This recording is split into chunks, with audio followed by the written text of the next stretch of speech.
I pledge allegiance to the flag of the United States of America and to the republic for which it stands, one nation, under God, indivisible, with liberty and justice for all.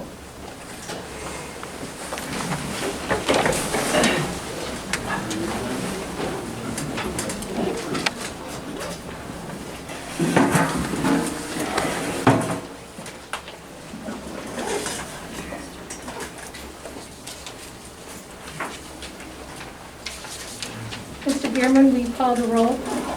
Yes, I will. Chairman, present. Knobloch, Present. Richmaker, present. Powell, Present. all present. You have already been presented with the September 8th, 2020 meeting minutes.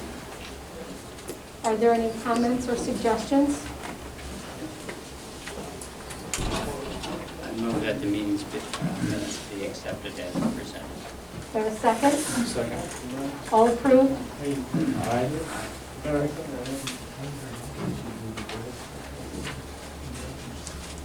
Three ayes. You abstain. Thank you. Oh, I don't know. You're an aye. Sorry. 4. Yes, it's 4-0. Okay.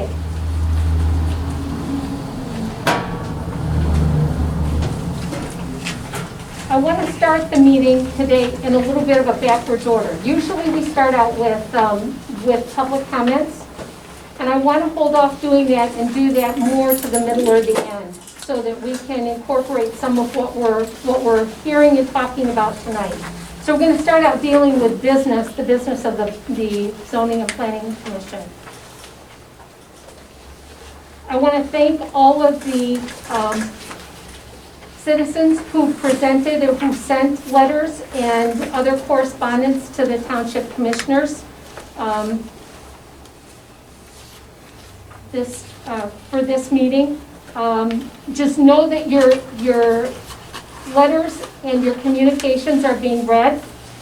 It's always helpful when we receive those. It lets us know, all of us know, where everybody sits and what your issues and concerns are. So please keep those issues and concerns coming to us.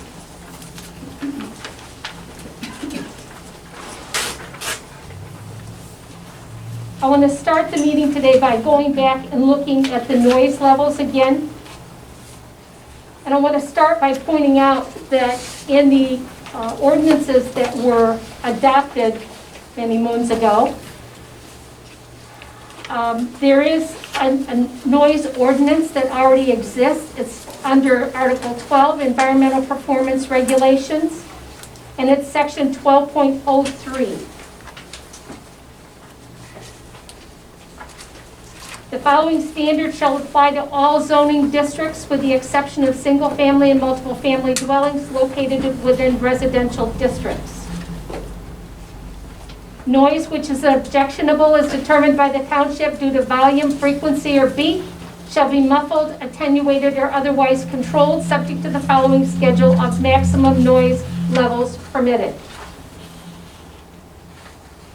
The noise levels permitted are identified by octave band and cycles per second.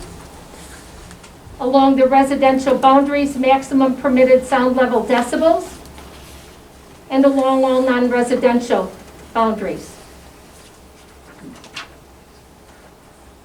The cycles go from 0 to 150, 150 to 300, 300 to 600, 600 to 1200, 1200 to 2400, and above 2400. Along a residential boundary, the maximum permitted sound level in decibels decreases as you increase in the octave. So the higher it gets, the less the decibels that are allowed.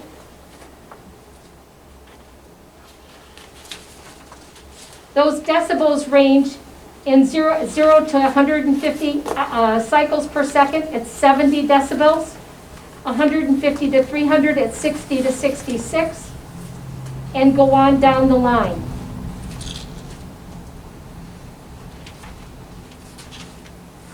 12.03B reads, in addition, objectionable sounds of an intermittent nature or sounds characterized by high frequencies, even if falling below the aforementioned decibel rating, shall be so controlled so as not to become a nuisance to adjacent users. And it excludes air raid sirens and other apparatus that causes noise for temporary construction or is exempt for public use.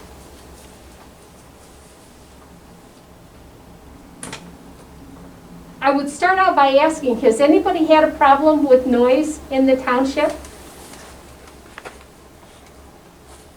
Yes. I would point out that's an irrelevant question because we have an applicable ANSI standard which far supersedes anybody's personal experience. I'm sorry, can you please identify exactly what the ANSI standard is? I paid for 2 letters that explain that to you in great clarity.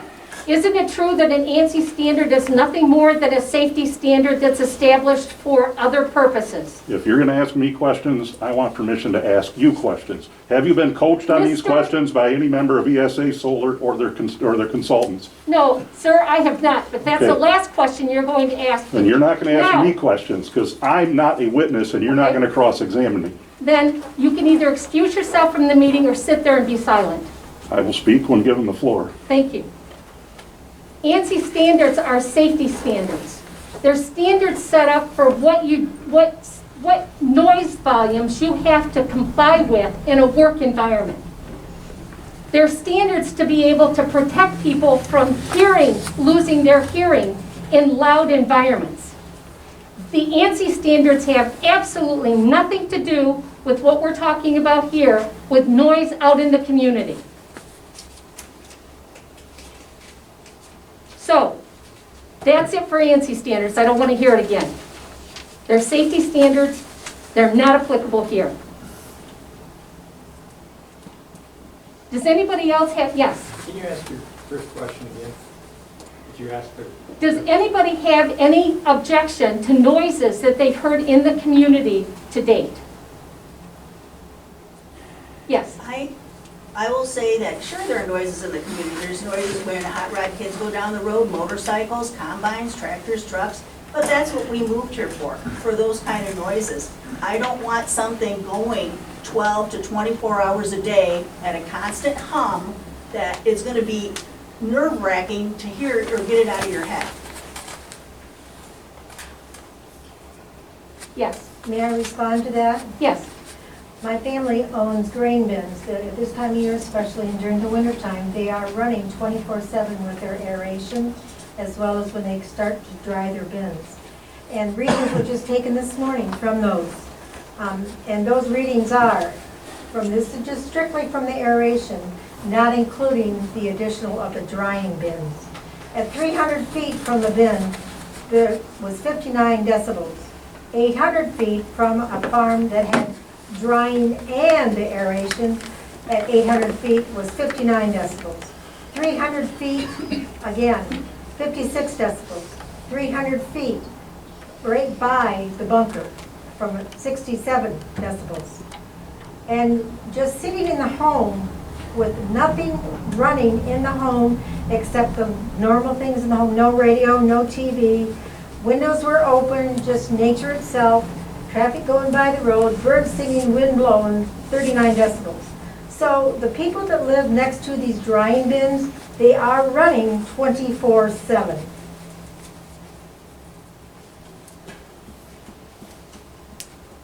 Is there anybody else? Yes. She made a comment that this time of year, that's right, that's only a short period of time, that's not going to be 365 days a year. Correct. Okay. But they will run intermittently throughout the winter, Yes, correct? that is correct. And they will run almost continuously from now until Whenever the crops are done. the middle of December Or beyond that? or beyond that. But those are a few bins. We're talking about hundreds of panels, thousands of panels.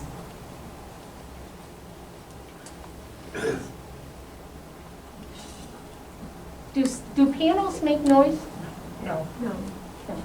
What makes the noise on a solar panel? Inverter. The inverter. Okay? What kinds of noises or sounds do the inverters make? What's the decibel? Yes, So I think the reading for like the more standard inverters that we see, the G inverters and the SBA inverters, is about 67 dBA from 10 foot away. So it's a common hum that you hear, similar to like a substation, because they have inverters and transformers there as well. But from 10 feet away, it's about 67 dBA.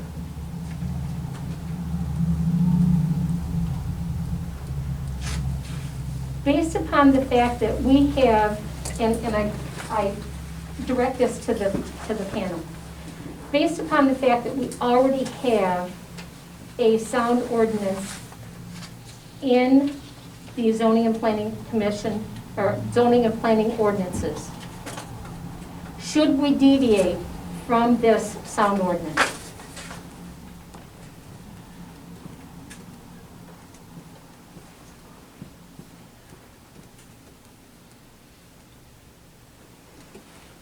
I also, My opinion is no. We already have something in place. It's worked in the past. I see it working in the future. I don't think we need to deviate from what we already have.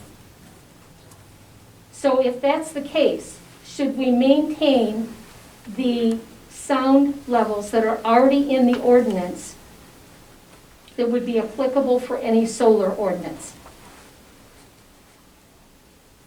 What are the decibels? Right.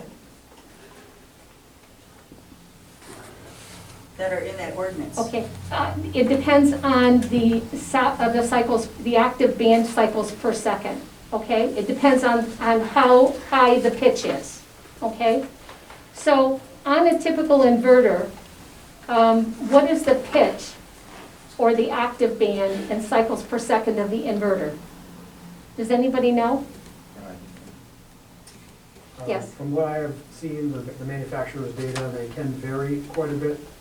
There are cooling fans, so that's kind of the white noise which takes up most of the octave bands, and there are electrical components which can sometimes be in the higher frequency range, in the 2,000 and sometimes 4,000 hertz. But those levels that were quoted earlier, those are total decibel levels, so you need to add all of those octaves together. Your current ordinance that's on the books has individual limits for each octave band, rather than specifying a total level. Yes.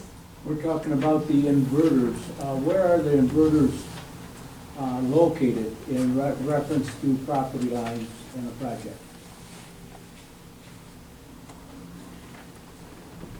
Where would they be located? Can somebody answer that? Go ahead. It depends on the design of the actual system. Almost in all scenarios, they're located in the middle of the panels. That's for access. So it's almost always in the middle of the field, more than a couple hundred foot away from any property line. How many panels feed one inverter? That's a good question. So it depends on the system, it depends on the inverter, it depends on even if you have inverters, like the ones that we're talking about, kind of the large boxes. Usually it's about, let's see, so if there was 32 inverters on a 200 megawatt system, so whatever 32 is divided by 200, call it 2 inverters per 50 acres. And how many panels would that be? Also, good question, it depends on the system. Tens of thousands on a large system, couple hundred on a small, couple thousand on a medium size. It all kind of depends. For a 200 megawatt project, which is a large scale utility system, there'd be upwards of around 500,000 panels. And so there's 2 panels on each end of the access tracker, and they run 100 yards strings. So how many inverters would be on a large? Again, it depends on the system, the design, and how big the system is. It's not a clear number. It would take a number of engineers to have a final site plan before you can make that determination. Now, again, directed back to the zoning and planning commission, it's my understanding that once we adopt an ordinance, that ordinance only governs what's out there. Any plan that is proposed is brought back to us for our review, for assessment, whatever we think we need to have in terms of testing. We go out, we hire the experts, we get the testing done. We then either approve, modify, or deny any requested proposal. Is that correct?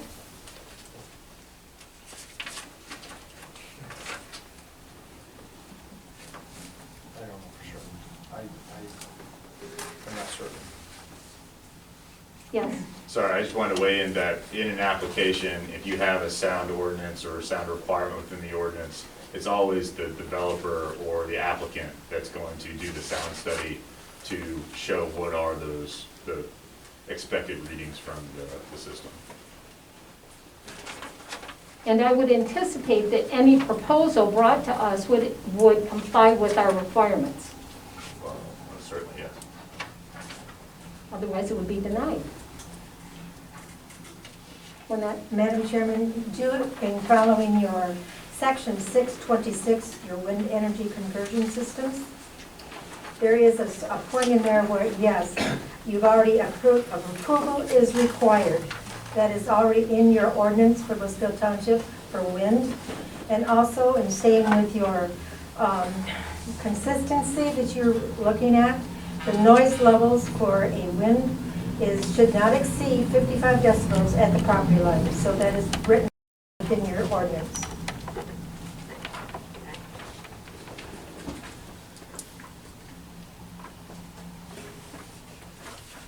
yes.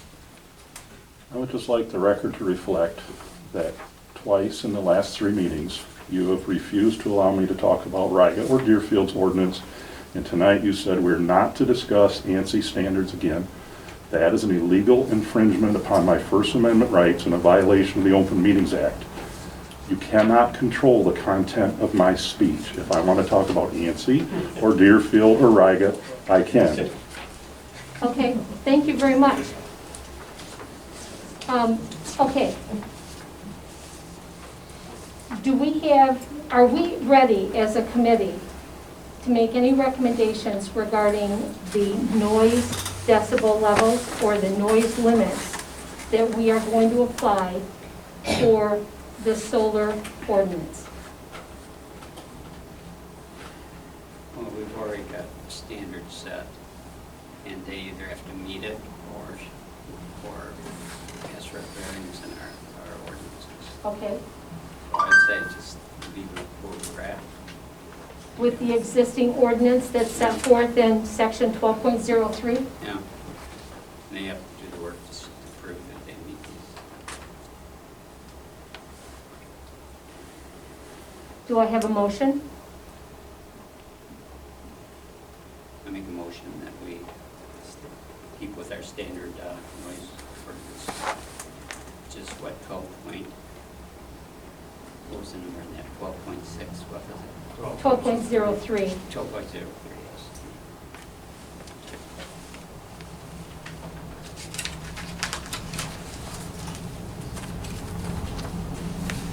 Do you have a second?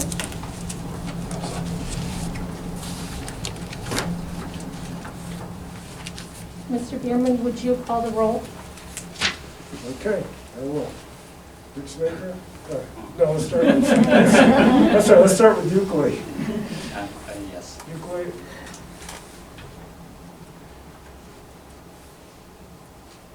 Behrman? Yes.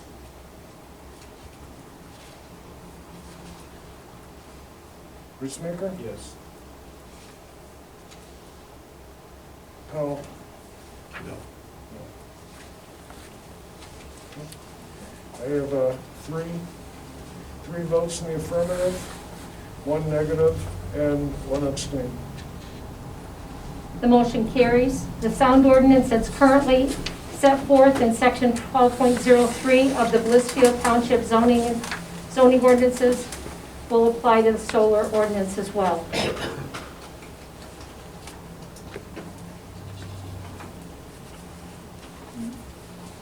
I have one question concerning that, please. Yes. At the last meeting, we talked about putting an enclosure around those inverters to mitigate the sound. Yes. Is that possible to have that written in there, that could be done? Yes. And I would expect that the solar companies would bring that kind of a proposal to us in their site plans. Okay, I just wanted to make sure that that was in the notes, so that would be something that would be taken care of. We would be looking for that to be included in the sound ordinances, Okay, and we thank can you. include that as a footnote, Thank you. okay? As a statutory requirement or just a recommendation? As a recommendation. So it'll be sound insulation of inverters. And mufflers. Or muffling systems. Muffling system, sound insulation and muffling system. Yep.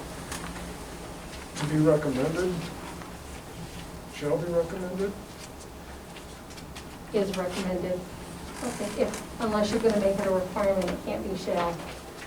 So how do you get from a recommendation to a requirement? Would have to be in the statute that, and what we would need to do is go back and look at what the sound recordings actually are. And if those sound recordings, those sound studies were higher than what we anticipated and what the ordinance states, then we would expect those mufflers to be there because they've got to meet those sound requirements. I would be looking for any site plan to be able to come well below that level by using muffling systems. And again, that's something that we have some degree of control over in negotiating that those limits down when they bring that site plan to the Zoning and Planning Commission. Because all of those plans come back to us, Okay, okay? I would point out that you have no authority to require a lower noise limit if they comply with the written one. And if you attempt to apply You that don't condition, have the floor, sir. you would not have You standing in don't court. have the floor. Yes, ma'am. Maybe if I wore an ESA solar shirt.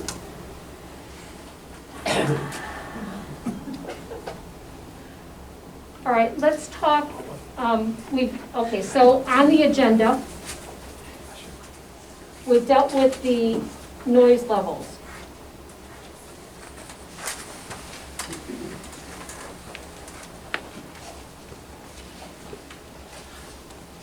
In an earlier meeting, we talked about heights, and I just want to review that one more time. I am just a little concerned about the consistencies and inconsistencies in the ordinances. We do also have various height ordinances that are identified throughout the ordinances. We have an outdoor advertising sign ordinance. We have a sign ordinance that's not for billboards. None of those that I'm aware of go down to 14 feet, which was what we agreed that the height level was going, or height limit was going to be for the solar panels. Was it 12 or 14? 12? Okay. 12-foot maximum Yeah. height is what we 12 foot. I am concerned. What is your height limitation for the zoning of agricultural? There isn't any. That's what I thought. Neither is there a limit on how tall houses can be, Correct. Or silos? or silos. Except you Church can, steeples. what? Church steeples have had the issue. Yeah, church steeples have had the issues. Antennas, like the TV towers or the The communication towers have issues because of the planes. We have an airport in Blissfield Township, and so that mitigated a lot of the issues that we might have had under other circumstances. But when you have those kinds of heights, you end up having to comply with FAA regulations in terms of having lights on them and blinking lights and that kind of stuff.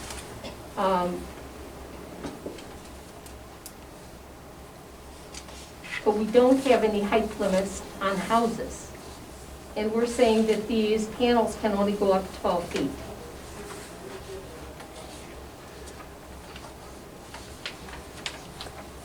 Do I have any comments from the audience in terms of what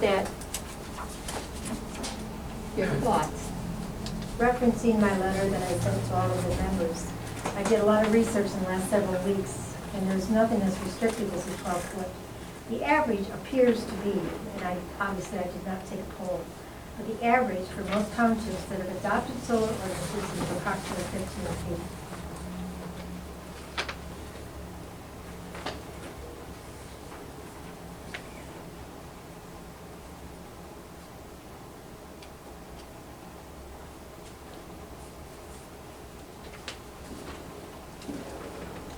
So the pros and cons of the height, Yes. could I hear some pros and cons of the height, please? Frank? Citing the same principle you just used to establish noise limits, since the ordinance currently doesn't restrict the height of structures, it would seem reasonable to not restrict these two, but when a site plan is submitted and a building permit, you can, if they're 50 foot tall or whatever, you can act at that time to limit the height. I guess I don't feel very comfortable with that myself. Leaving that unregulated. We, the 12-foot was determined, and we as a commission visited an actual solar array in Bowling Green. Mm-hmm. And we saw what these structures were up close and personal. We saw them from a distance. And we, because of all this, when we came with our visual observations, we thought that 12 feet would be an appropriate height. And that was from visual, from actually a hands-on field trip. And this was a single racking system. And I believe there were six or seven, there were 7-foot structures, weren't they, Don? Bill? I thought there were 6-foot panels. No, there were 6-foot panels, so we figured double height is fine. And, actually, I thought that would be generous as far as a height requirement. The 12 foot? Yeah, Okay. because it was double what we saw there. These were 6-foot structures. And it's never going to be standing straight up vertical. Yeah, they're never gonna be, very seldom in a totally vertical position. There's a limit to it. Nonetheless, we have, we have to consider all, the entire township, people, on residential areas that are bordering this. And it can be done technologically. It's not an issue. And you know what? The technology is only going to get better and more efficient as time goes on. And if it's not this rodeo, it'll be another rodeo. So what you have to do, in my mind, is to make it for a win-win for everybody. At the present time, could be a win for the developers. This seems to be, looking at these up close and personal, I could say that in my backyard, I wouldn't want more than 12 feet. And I'm a resident as well. Yes. Yeah, I appreciate what he said about what's going to happen to the technology. So there's quite a bit of development in the world about using the land underneath the panels for different kinds of production, for grazing and things like that.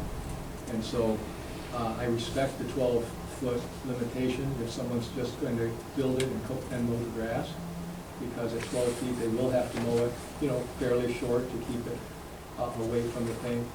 But it also precludes many, many other options that could be beneficial to the environment, or to water quality, or to production. And so if that was one of the things that you reviewed in the special use permit, where you could say that the default height is 12 feet, but that you consider other heights because of special purposes, then that would open up the technology, you know, that might come and be beneficial to more than just energy production.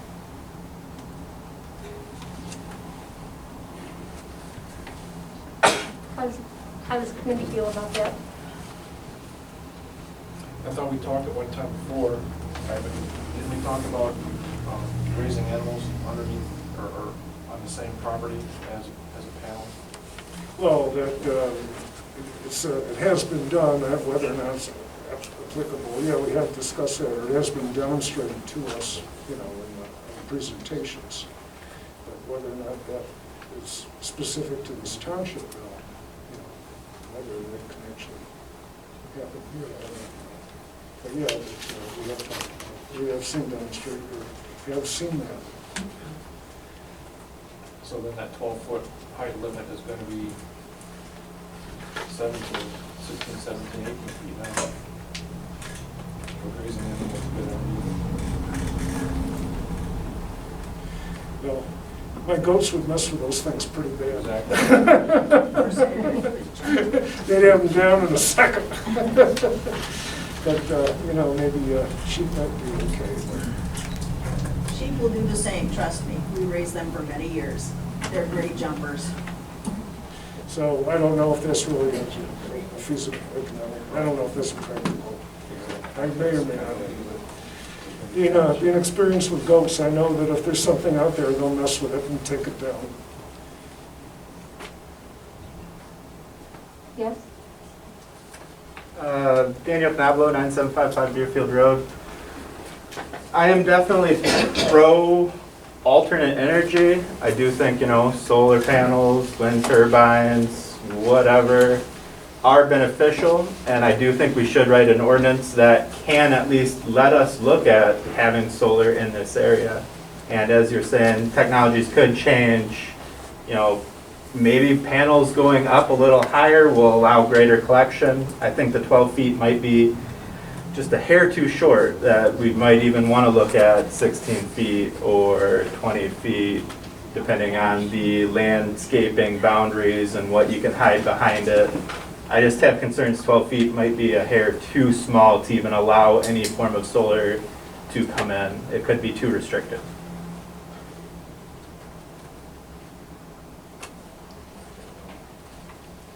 Yes. Hi, I'm from Erie, Michigan. Blissfield is beautiful. I feel like a guest here, thank you. We farmed the 120 acres at Dean and Dixie. There's a solar field there now. When it first went up, I was like him, you know, let's see what you got. It's already changed hands. It's a wheat press. And one of the things, being a farmer, you got all these panels, how much moisture is going to get in the ground to feed these animals? And if that's true, are we going to burn the ground, and is that going to be a fire hazard? After what I've seen happen in Erie, I'm kind of on the edge where, why don't you just give the solar company a little bit, see what they can do before going all hog wild on this, and next thing you know, you got 300-400 acres here, and then you're stuck with it. Go ahead. I just had a comment on your height. A lot of you residents live around this area with apple trees in your backyard. Apple tree height is 20 to 25 feet tall, and that's a standard tree. A semi-dwarf is 12 to 18 feet tall. So if you're trying to get a picture of what the height of this is, your apple trees exceed by double of what these panels are going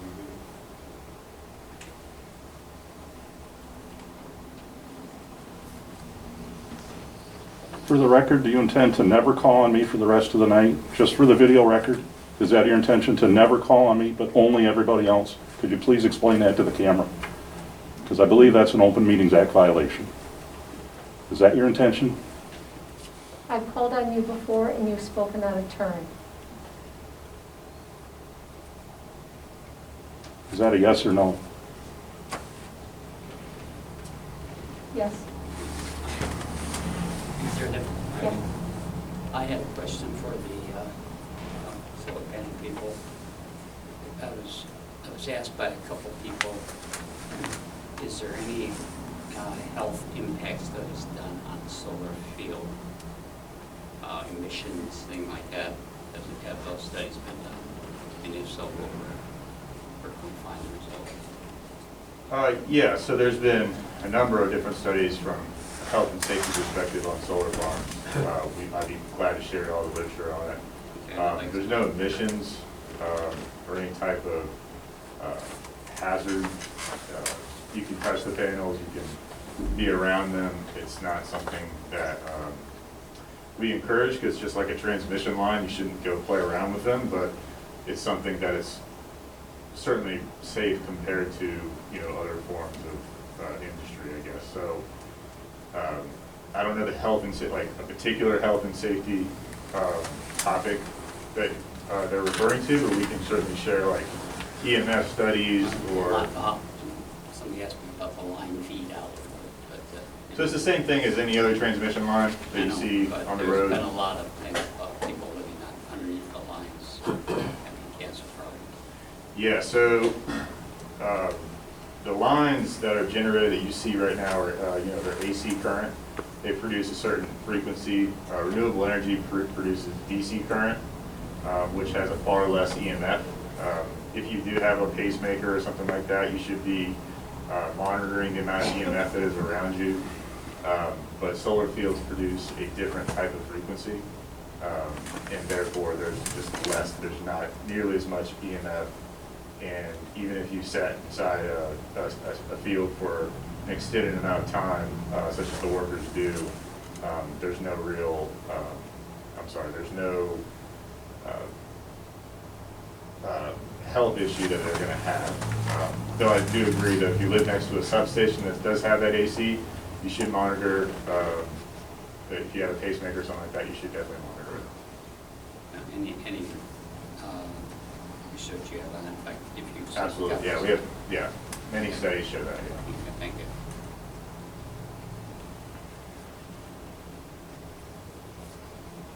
So how does the committee feel about the height? Do we leave it as it sits at 12? Do we provide the opportunity to modify that?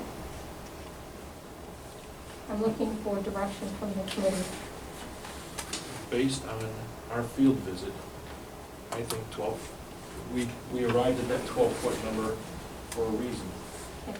Based on personal experience and site visit and all of the above, I think we leave it at 12. Okay. But that's just one opinion. Just struggle. I agree. Okay. Yeah. All right. Then we will move on from the 12-foot. At 12-foot it is.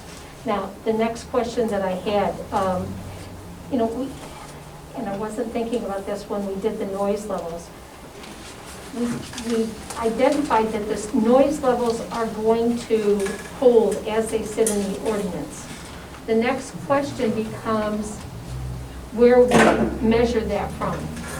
Is it from the residents? Is it the noise level at the residence? Is it the noise level at the lot line of the solar field where the fence is? Where do we measure that from? Property line. Property line. Not the fence line, the property line. Here's my question with that. What is our objective?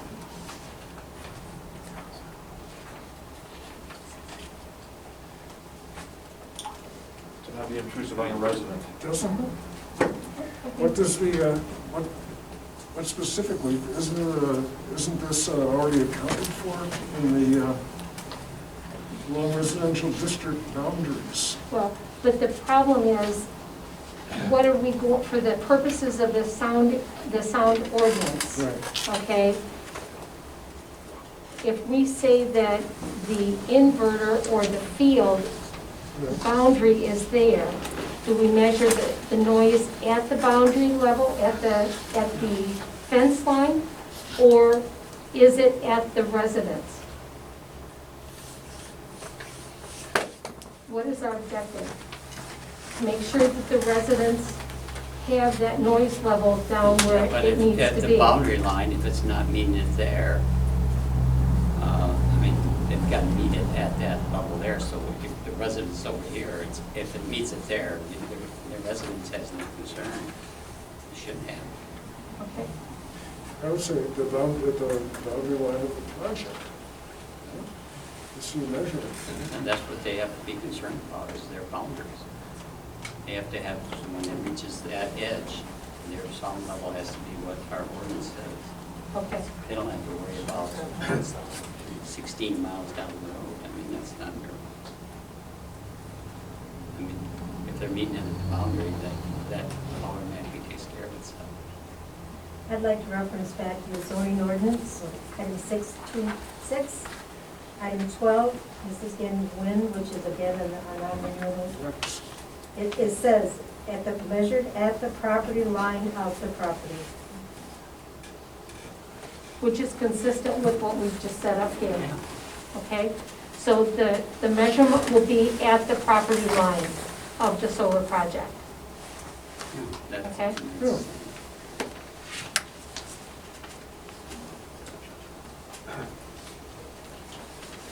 Property line. So, Frank? Just curious, shouldn't this consider the size of the parcel?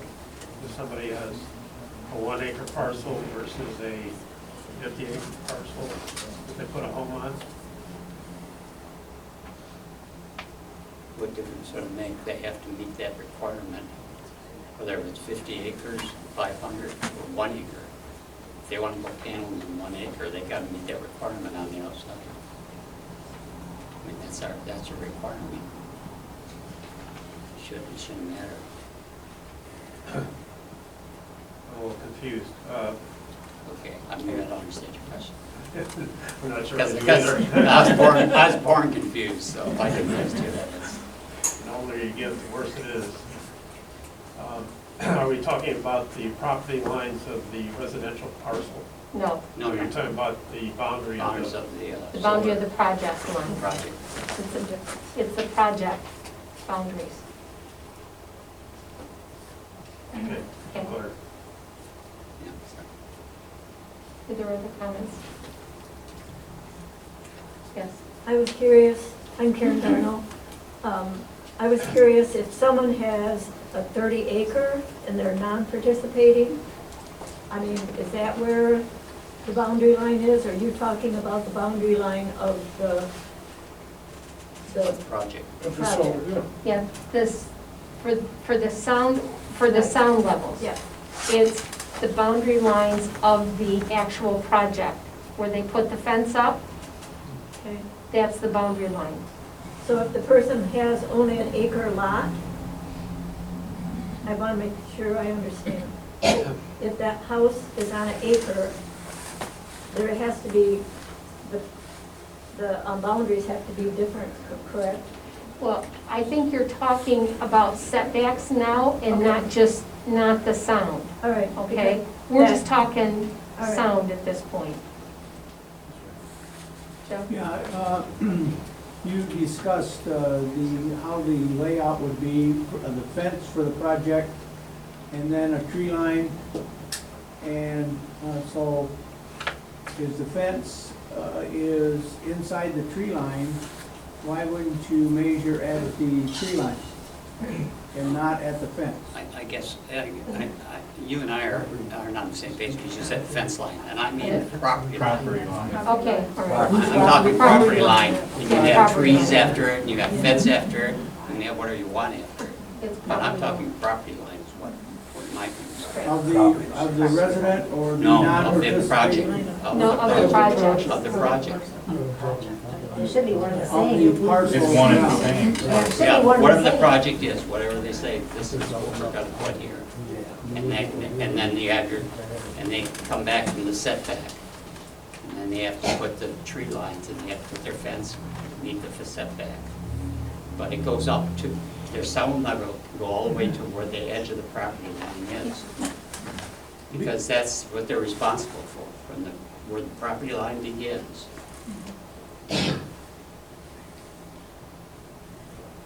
It's the boundary of the actual project.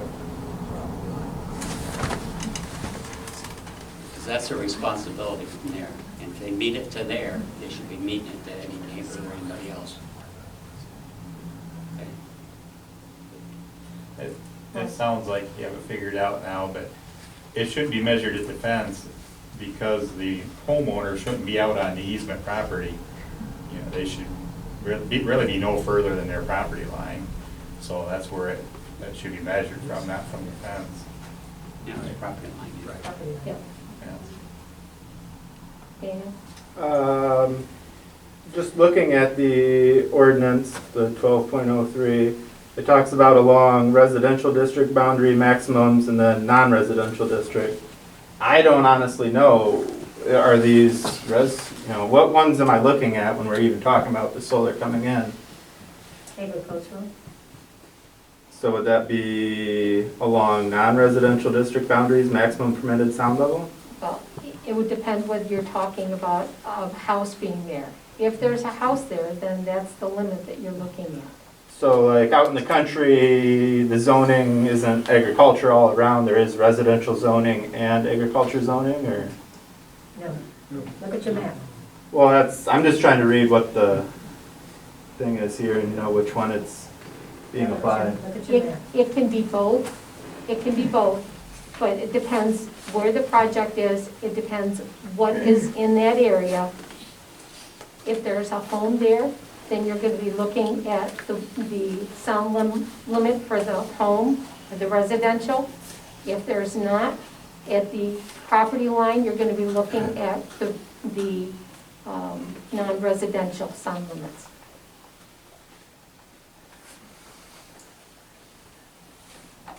Yes? Yeah, Jim Isley, Palmar Township. I've had a little bit of experience with zoning in Palmar Township. I'm a little bit confused though. First of all, do any of you have a zoning map for Blissfield Township? Yeah, I looked at it today. What? I looked at it today. Okay. So, in Palmar Township, a house out in the country, that is not residential. No, That it's would be not. an ag It's not ours district. either. Probably the same as yours. Right. I have a question about your concept of property lines. Maybe I missed it. I may be even more confused than you are, sir. If this is my farm, okay, this wall, right? And this is my property line right here. And let's say this nice sign is the area proposed for solar on my farm. Are we talking about this is the property line? Or are you talking about this is the property line? Because I own the whole property, right to this fence right here. Yeah, and you may own something further down, but that doesn't go. It'd be what the project is. Just this? The property line of the Other project. Yeah, what do they say? And I'll use Jeff, because he's sitting right in front of me. If Jeff leases to these people a square, 200 acres, okay? Okay. Okay, and they have to go back on their setbacks. They have to be set back so far, okay? Mhm. Because Jeff will probably, he's not gonna leave a strip that he doesn't wanna take care of himself, right? So he's probably gonna go from his ditch or road or whatever it is, say, okay, the 200 acres starts here, goes back. So when they do that, they have to go back, would we say 75 foot or from wherever it is, or 150, I can't remember myself. Whatever the setback is, okay. So they go to the setback, okay, that's where they start their project. So from here, the property line. Yeah, but Is that they're leasing the whole property, so they have to be responsible to the property line where they're leasing from Jeff. The setback starts where they're building, okay? That's where they put their fence, and they put all their stuff. And before, in front of them, they put trees and some things, okay, whatever we're gonna decide on that. So if this is just property here, Yeah. why would he object to having, coming here to measure the sound? He's not, and nor are we. I'm saying, it starts wherever he leases to them. That starts the project. So it would be probably at the property boundary as in your assessment. That's right. Parcel. Yeah, right. It may or may not. I mean, it depends on what he leases them. I mean, we don't know until he might say, I'm leasing after, 500 foot back is where I'm gonna start leasing to them. Well, that's where their project starts, okay? So that's where they're responsible to. But Jim, that's not what your ordinance says here. It says the property line of the property, not project. I know, but the property line of the property, what is that gonna mean? They're not buying it, they're leasing it. That's correct. So it'll be wherever they start to lease from. Should be property line. So that'll be their property line, yes. Mark? Again, it should be the property line down on the wood trim where Jim says.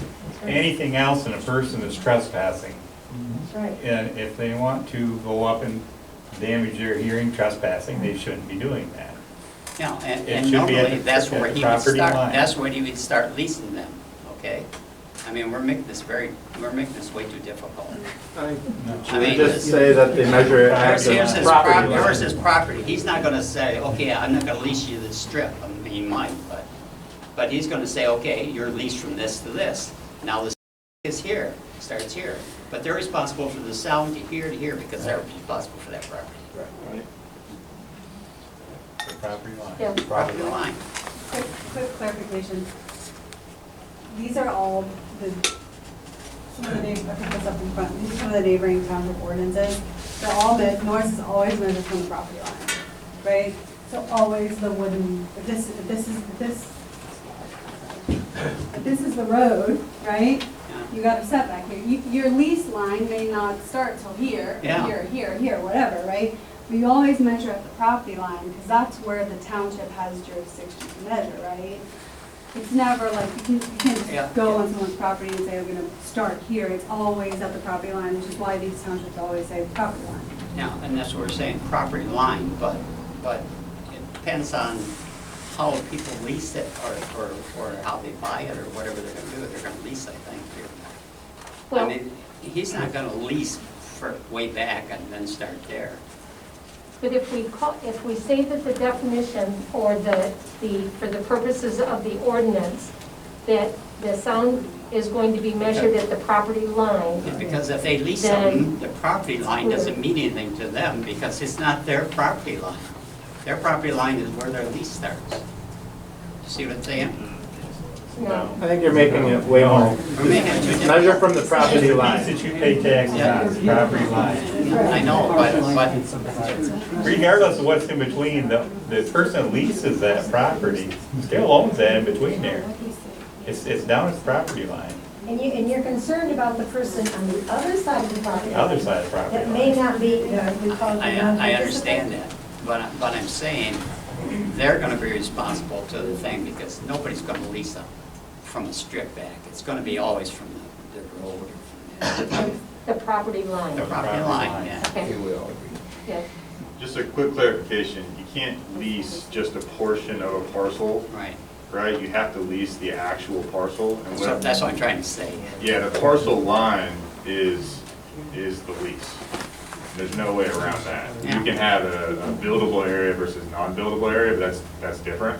So you can't measure it from anything but the property line. You can't measure it from inside the property.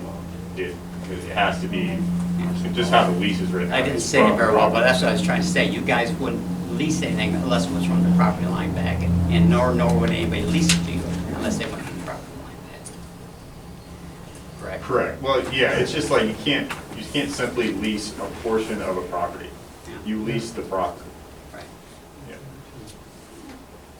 You can have an exclusionary zone where you say you can only build here, but the parcel line's still over here. Yeah. And so you're still leasing. You're still this leasing that side. whole thing. Yeah, And we're exactly. gonna make you responsible for the sound coming up there. Exactly, yeah. But isn't a home on a farm within that property line? It can be, but what we said was that if the property owner owns the field that is being leased, then they can waive that requirement. Yeah, that was in the last meeting. Yes. Okay, our field is right next to a railroad track, Telegraph Road, Stearns Road, and I have another railroad track on the other side of it, so sound is not a problem. But I'm just thinking, I'm listening to you guys, what if there was people that were up here that wanted to build a couple homes for the kids, but they're gonna be right next to this field. So now they're gonna get the sound, they're not gonna wanna build here. So all this property that belonged to other people, because of sound, they may not wanna be part of it. So that ground's gonna be useful, so they're in the farm, is that true? Yes, because it's the existing homes. It only deals with what is existing at the time that the project goes forward, is approved and is put in. Thank you.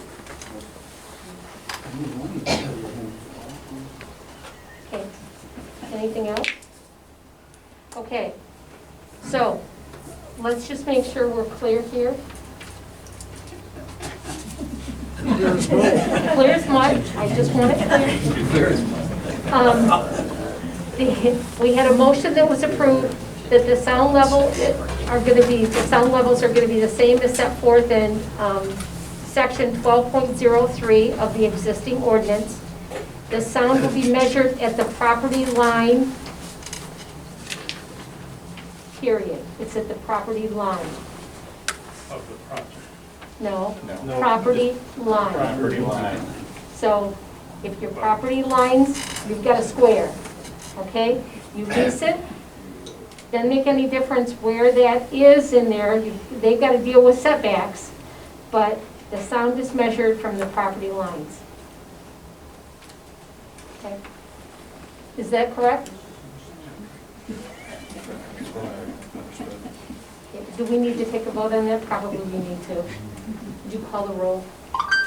Sure. Just, or actually, let's do a motion. Can I have a motion?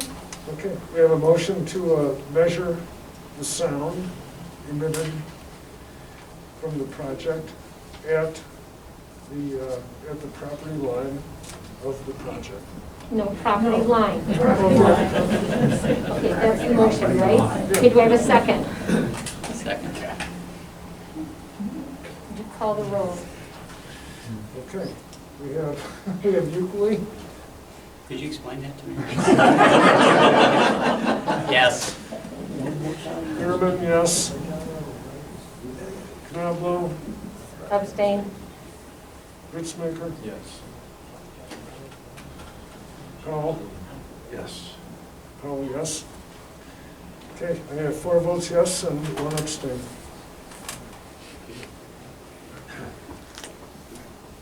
Okay. Let's talk about landscaping.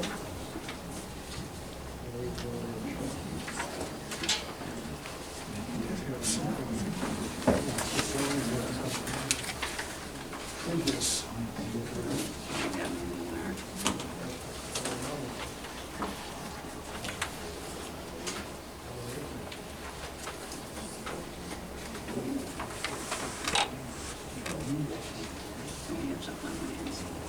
I thought so too, that's what I was just going to look up.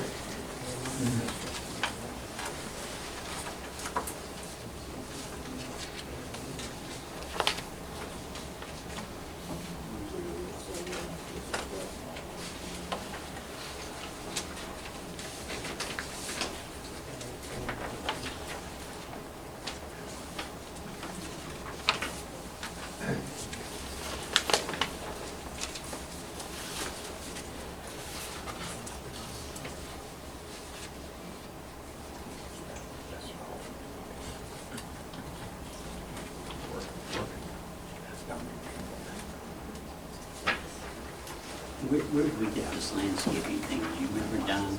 Excuse me? Landscaping, when we did that, do you remember where we got that from? That was in existence before I, Oh, was it? Okay. yeah, it was already in existence. We took this boilerplate from, Yeah, I don't know, when I came, you guys already had it.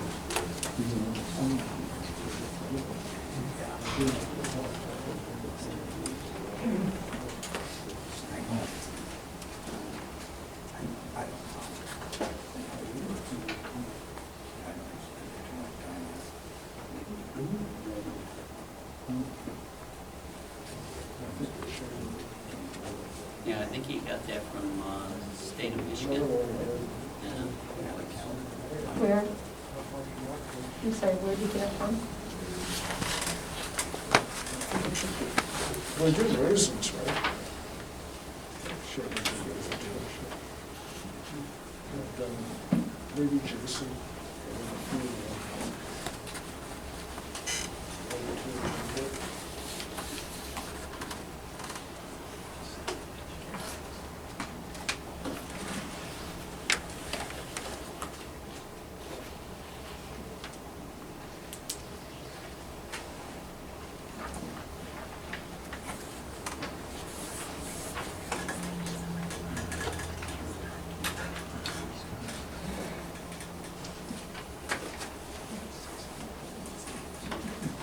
I think he got all this from Michigan Conservation. It's number 9. Number 9, yeah. You want to read that so I can I'm looking it up. Number 9.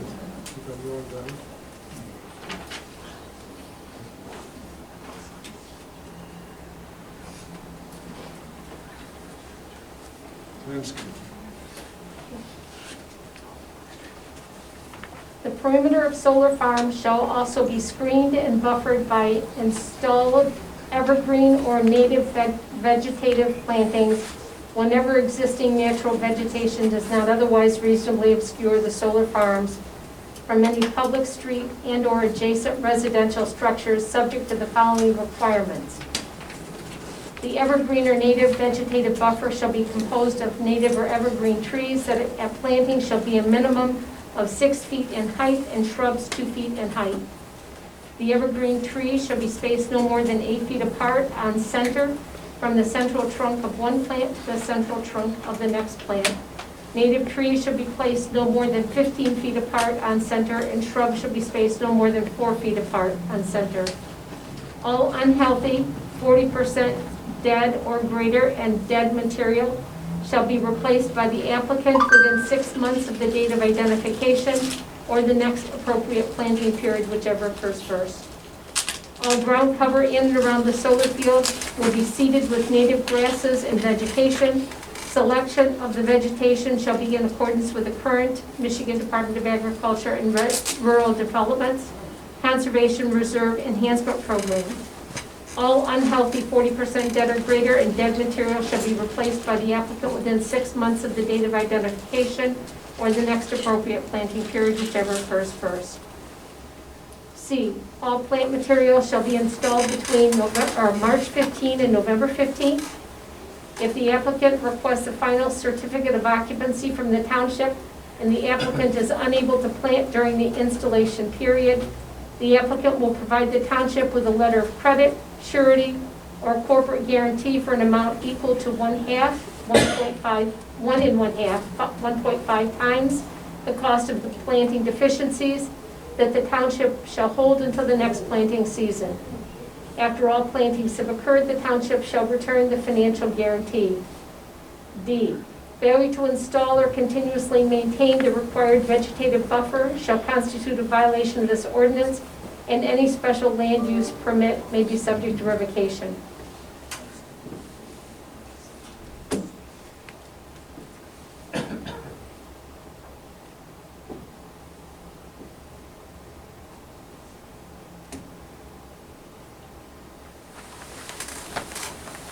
I think it's significant to point out that MDA, for any parcels that are enrolled in PA 116, MDA has to approve those plantings.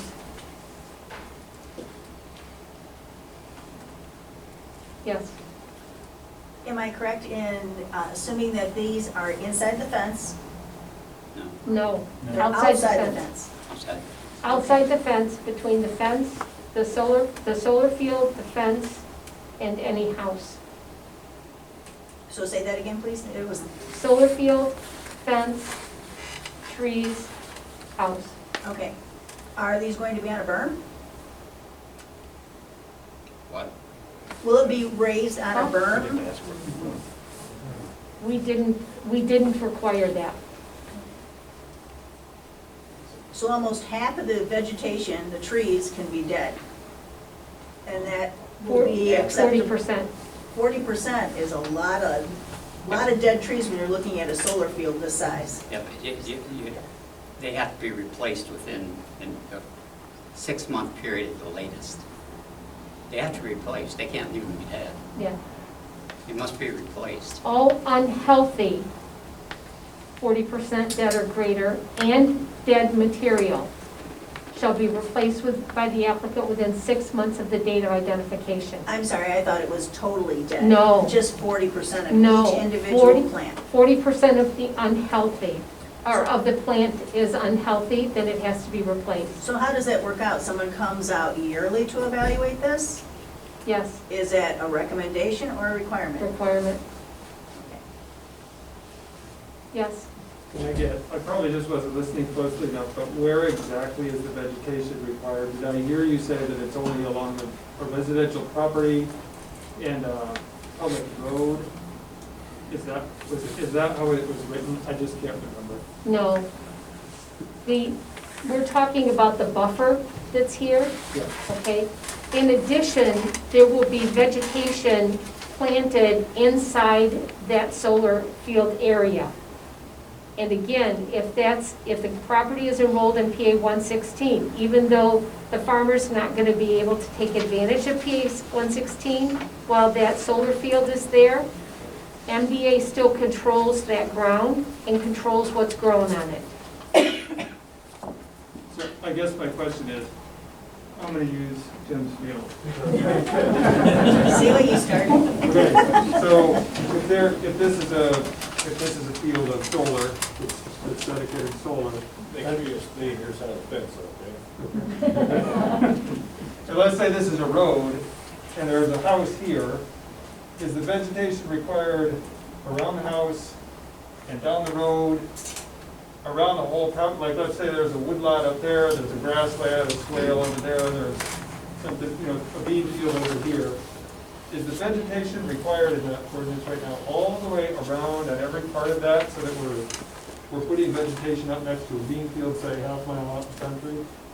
Or is it around residential and roadways? Like, I forget what it said when you read it. Well, right now, it says reasonably obscure the solar fields from any public street and/or adjacent residential structures.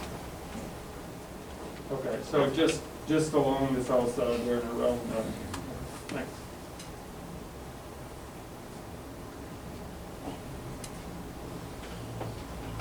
Yes. May I ask about the grasses that are going to be planted underneath the solar panels? How high should that be allowed to get before it's cut? Well, it depends what it is, because if it's a native grass, those native grasses you want to grow up. Right, but do you want them to shade the solar panel? No, I don't think the solar company will allow that to occur. Yes. Just one thing that I saw in the ordinances, it does say native grasses and native vegetation. One of the most common grasses that people put out here is alfalfa. That's not native to the area. Typically what we would procure in seeding would be non-invasive or naturalized for the area. And that's consistent with PA 116 requirements as well. It just seems more of a challenge to procure and maintain native grasses around here, because you're just not going to find the seed in the trees and the shrubs, whatever you need for that. So what I typically see is something that says either non-invasive or naturalized, of course approved by the board, but that's, when I read native, it's a little more, it's a little more challenging to procure that type of vegetation. Diane, excuse me, in my research the last couple of weeks, I've done, like I said, a lot of reading, and some of the ordinances in some of the townships were actually planting pollinator type things, like whether it be coneflowers or wildflowers or things like that. They actually were using pollinators for the bee population. So that might be something we want to add into that. I think those would be native also, but your point is well taken, and we'll go back and look at the language for the grasses. And just to add, the pollinator species are also non-invasive and naturalized. Most things that you see around here is like switchgrass or blue stem or something like that. And those pollinator areas are not to be cut, right? Like a blue stem grows, I think, what, 5-6 feet above. And the purpose of having a pollinator habitat is to let it naturalize.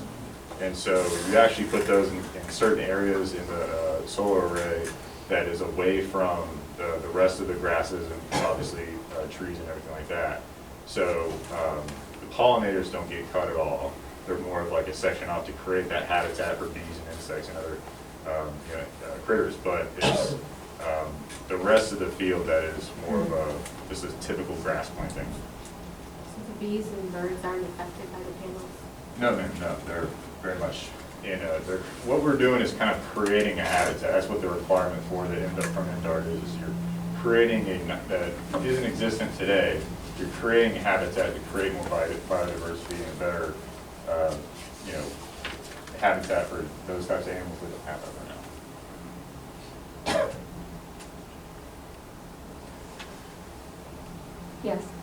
A couple things. The solar farm in Erie, the grass is taller than the trees. It's not well kept at all. And also, as a side note, bees die at 113 degrees. Solar panels can get up to 115.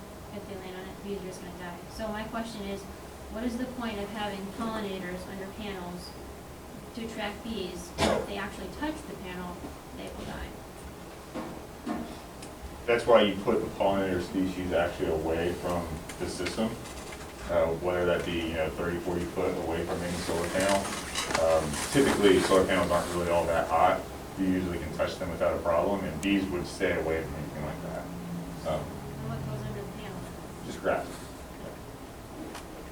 Or if we can come up with a different crop or other use for the underground under the system, then we certainly do so. You're seeing some peppers and tomatoes and jalapenos and stuff like that that are being able to be cultivated under them. Yes. What I have seen with the solar panel in Erie is that it gets so hot, the grass and the weeds do grow. It's pretty much the only thing. And I just don't see where planting pollinators, definitely not peppers and tomatoes, it would be too hot for them to survive. And then I know we talked about having animals in a project. It's cooler. I raised sheep and lots of livestock, and I can't see them thriving in a solar project because Has anybody visited, I'm sorry to interrupt, but has anybody visited Telegraph, Stearns, and Dixie and looked at that field? It's You walked terrible. it? I have pictures, but Been there. Watched it being built. To just be clear, sheep are grazed under solar arrays throughout the country, and that's what we're seeing more commonly in replace of mowing. They do very well under the shade. They actually thrive in this area. And so that's a lot of what developers are desiring is to graze sheep under the systems. So you're looking at a few thousand heads of sheep that would replace mowing and create more of a cohesive, more agricultural centric environment. But you just said you wanted the grasses to grow, so what's the purpose of having the sheep come in if the sheep are gonna mow it down? Well, they can't grow too tall, right? So if they grow too tall, that's when you Sheep put aren't gonna know to stop at 6 inches or 8 inches. They're gonna take that thing right down to the ground, I can tell you that. Yeah, that's right, yeah. And that's what we encourage. We want them to, right? We want them to eat and thrive. So if we don't have sheep, because again, that's going to be another expense as far as who's gonna send a veterinarian out there, who's gonna provide daily water, who's going to eventually shear them? Will they never be sheared? You know, that's a whole different ballgame. Let's just stick to the landscaping without the animals, I think, at this point. So how high up do the solar panels have to be? How high are the grasses gonna be so the solar panel should actually be set above the highest limit the grass can get? Is that not true, so it doesn't shade the panel? How Usually, high is that? It's about 18 inches is the max you want them to have. I don't know about the project, the Erie project they're referring to. If the grasses are too high, obviously it's a big problem for the solar farm. And it's just like any other house or business. If you're having, you know, nuisance weeds or grasses, you know, that's probably part of your ordinance now, not for sure, but you can't have that. So I'm not sure what the problem is over there, but we definitely, that sounds like an issue that the developer needs to, or the operator needs to fix. And that's a zoning and planning issue, or a zoning issue. That's a compliance issue with the zoning ordinance. Yes. There's some kind of weed control. Because the weed will take it all over. Yeah, so there is some type of weed control in the first few years of planting. So basically, like if you plant all new grasses, kind of like a golf course, right? If you plant seed all over a golf course, you want that grass to grow, but you're going to have weeds come in. And so it takes a few years to you know, get rid of those weeds before you don't have that anymore. So the first 2 to 3 years, there is some weed control for sure. You mean a chemical?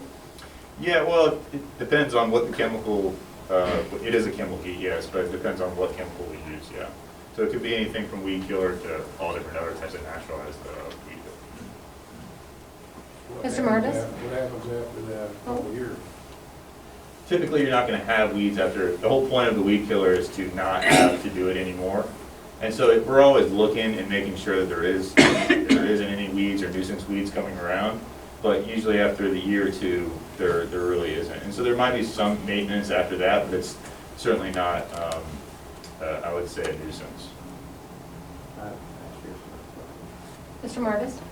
I have to concur with the gal talking about the Erie project. I spent some time in Shiawassee County traveling around the 1,600-acre Ranger Power project up there, as well as the much smaller one in Raisin.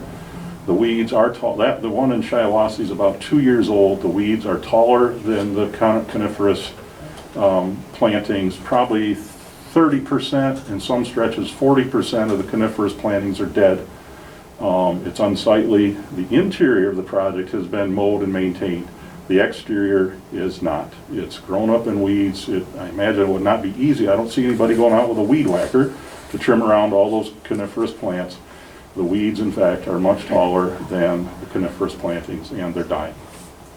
And it's been a very wet year, conducive for tree growth.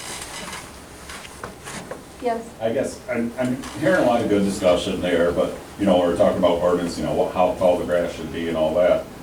Who the oversight is going to be, which would, you know, you're trying to write as a township the guidelines there, but there's no crime committed until somebody screams, so that would be, you know, that's a deal between the landowner or the offended party, whoever that might be, who's saying, hey, those weeds are getting too tall over there. And this development company and stuff that's coming in and planting these grasses and planting these solar panels, a couple of years just judging from past practices, and maybe that's the case in Monroe County's incidents there, that company's long gone, and the other company doesn't think they got the obligation until somebody, and what enforcement is the township going to have that, hey, your weeds are getting too tall over there, and that's looking like unsightly, and what's the penalty for that?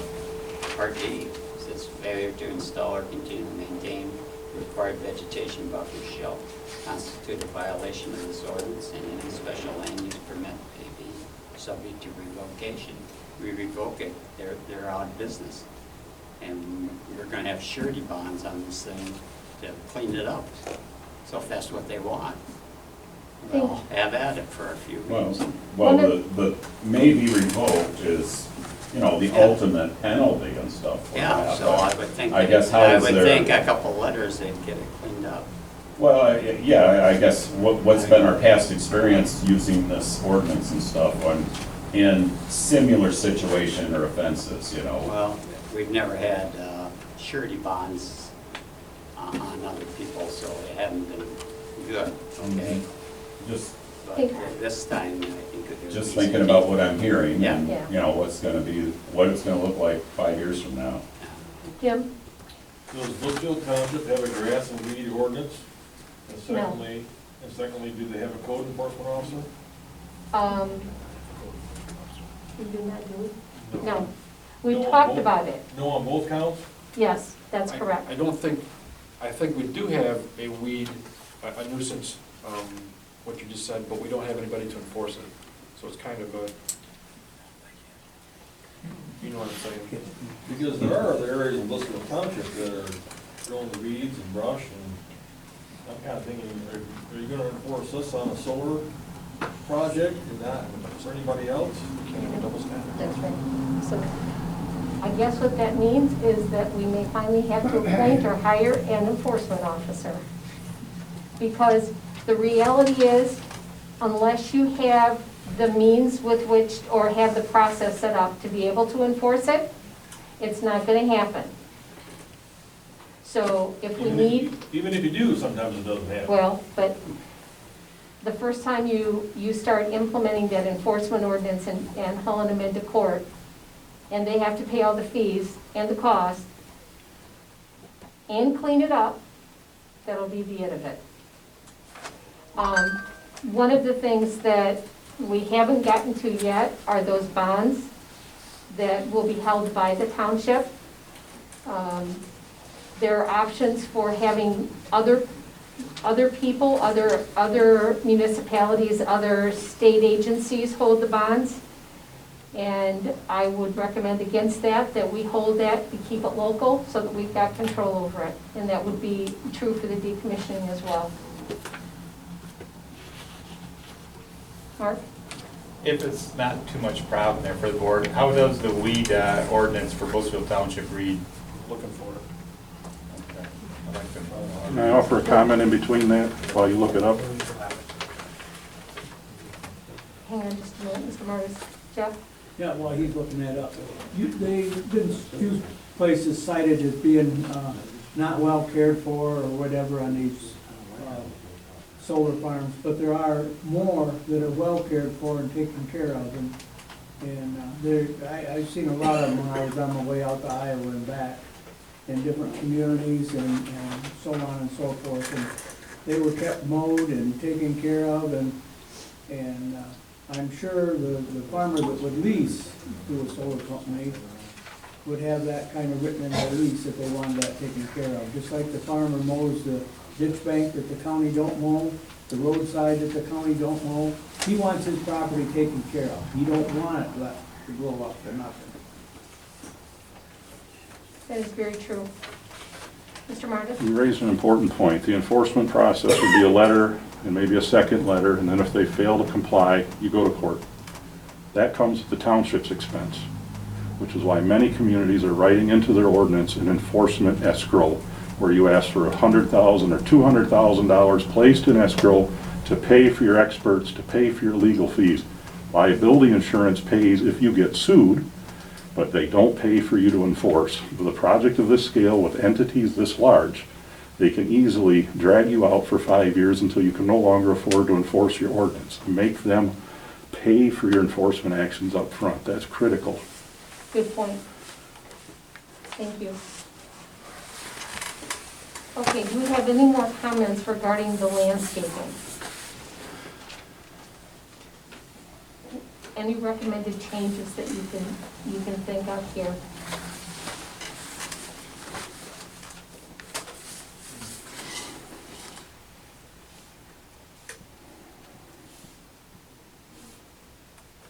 Well, the only thing is that he mentioned that it might be hard to find some of the native things, they have an exclusionary thing if, or an opt-out clause that approved by the township if they couldn't find a certain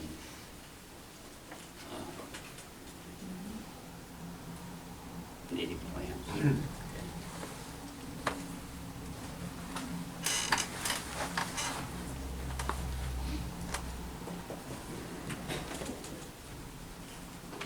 Okay, let's go back to the proposed ordinance again.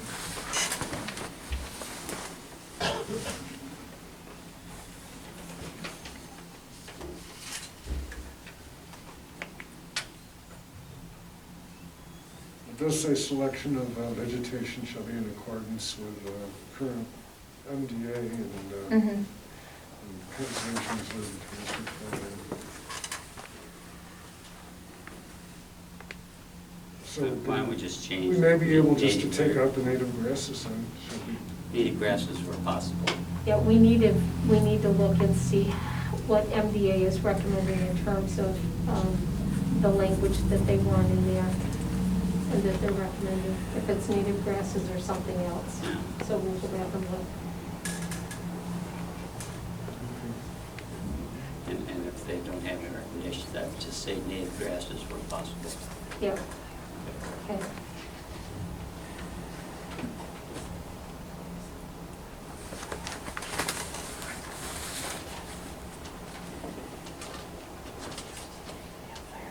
I think the signage section in number 12 needs to be consistent with the signage ordinances that we already have.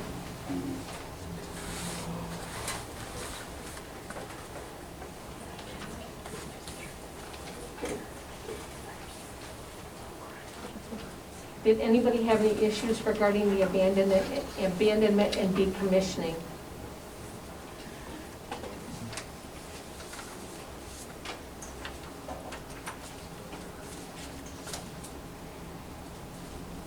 No, it won't identify an amount because that'll be dependent upon the project and the size of the project. That's something that would be determined when we would get a project that would be proposed to us. If we have an ordinance that is consistent with what they can use. Can I offer a comment on decommissioning? Yes. I recommend the township adopt language that says, at the applicant's expense, an independent third-party engineer will be retained by the township, be chosen by the township to apply an appropriate value for the cost of decommissioning, so that the decommissioning is being determined by your agents and not the developers, and that the bond be posted in accordance with that independent determination. That's common in zoning ordinances all across the state. Could you please forward that specific language to me, Mr. Sure. Artis? I think it's in both the Riga and Deerfield ordinances and many others.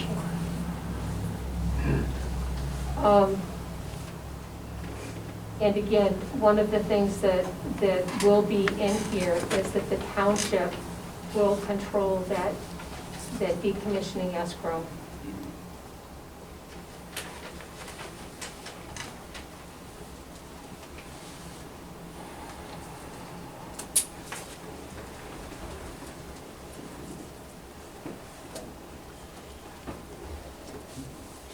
Do we specify an amount?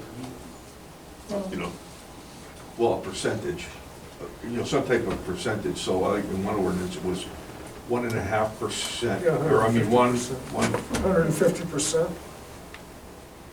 Well, excuse me. It might, yeah, Should it's be a in there. percentage, not, is it there? I didn't see it. Well, it should be in there.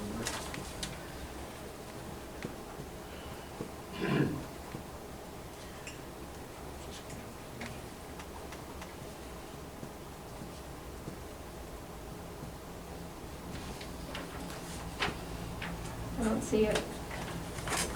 And that's why, to me, I mean, this is okay, we're doing this, but to me, we need to get this written out, and then Yes. provide it to all of us again, so we go through it again. So we can vote on it in the next meeting? Yes, Well, so Yeah. we can go through Let's it, look for discuss what it. we think is missing. okay. And I will do that.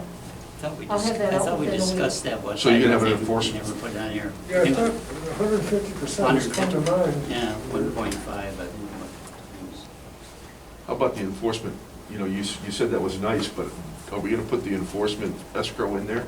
Yes, I think it's a good idea. I think so too, I didn't hear an acknowledgement we were gonna do that though. You think yes or no? Yes, I think yeah. so. Okay. So we will add that. To cover the maintenance of the ongoing maintenance of the project. Well, it's not the ongoing maintenance of the project, it's. The landscape. No, it's not even that. It's enforcement and making sure that the owner of that project is actually keeping it up like they're supposed to be. Yeah, And if they don't, whatever the thing, if they whatever. don't, we've got the funds in that escrow to be able to pay for the legal fees, to be able to make sure that it happens.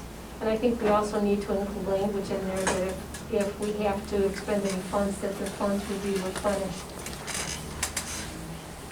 That's a good point. And that would be a contract issue, not a Michigan rule or American rule, where it doesn't make any difference whether you're the winning party. It would be an expectation. You have to take them to court, you get reimbursed for it.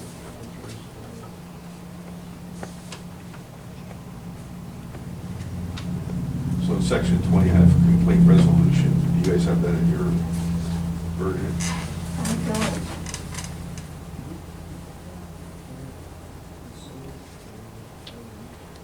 I'm gonna go through 18. So in my version, I have section 20, which says complaint resolution, which needs to be in there. Okay. I have 19 and a half roads and material damages to a public road located within the township for construction maintenance. Okay, let's start at the beginning and include all of the provisions, because I only go through 18. Well, that's why I feel like,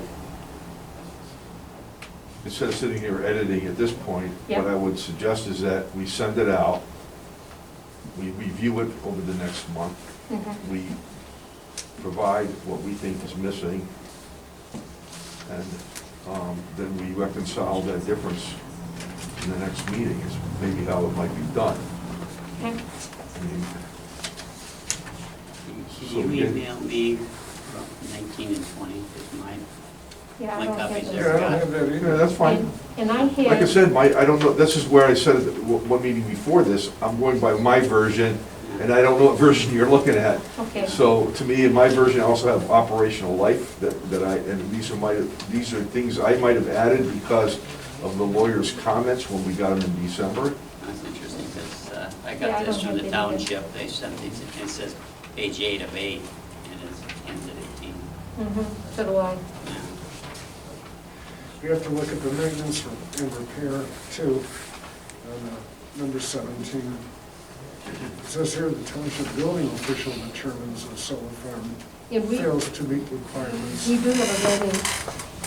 Yeah, I was putting it on right now on the township building official. Fails to meet the requirements of this ordinance and the special land use permit. So one thing we haven't talked about is, in section 5 is maximum lot coverage.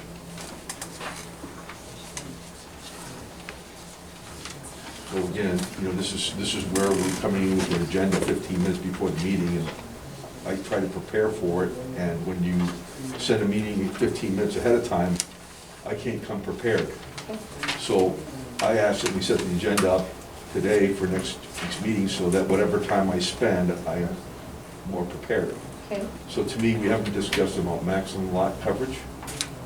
We talked about that we would limit this, and I know that we've talked about special land use, and I'm not sure I agree with some of the discussion that's gone forward on this. So I feel we need to talk about that. Maybe we talk about that before we do a final editing on it.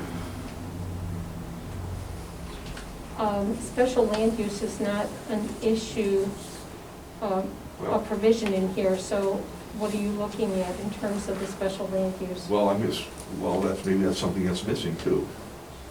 Okay. So we talked about how to limit the amount of acreage that's going to be turned over to solar. That's always been a concern right from our discussion back a year ago so we talked about this maximum land, and we've talked about how to limit it, and to me, we haven't addressed that yet. Okay. Do you have a proposal for what that should look like? Well, I got a proposal, but you wouldn't like it, so. So I guess maybe you should tell me what you're proposing, but to me, you know, you've gone in, you've looked at the existing ordinance for maximum lot coverage, maybe you should go in there and look at the ordinance and use that as your basis.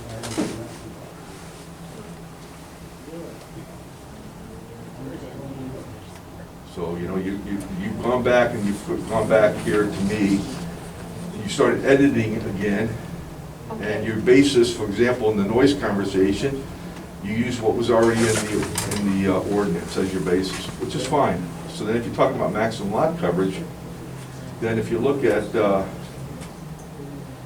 see if I got it here in my notes, thought I wrote it down here in my notes, section 4.07, schedule for regulations.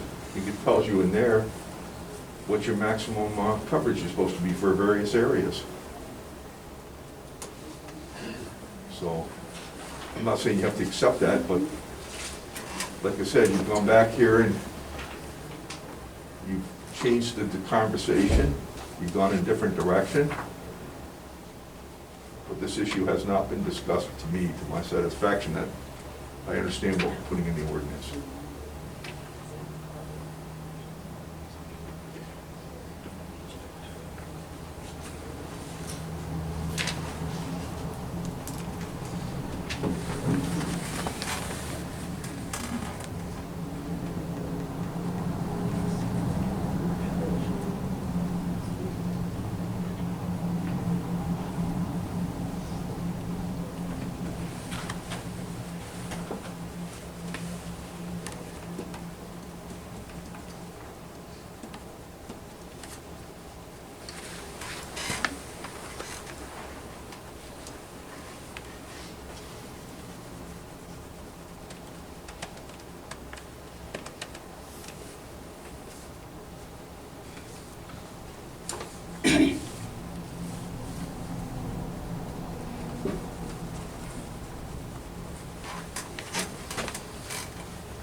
Okay, while she's looking that up, I did find the nuisance ordinance, but it doesn't talk about grasses. I'll read it to you, it's kind of,